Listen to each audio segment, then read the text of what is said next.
Paul! Oh! Yeah!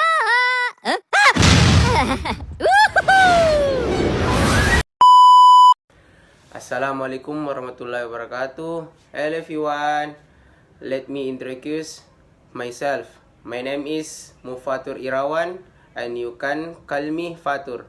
I'm 19 years old and live in Palanga, Goa Regency, South Sulawesi, Indonesia.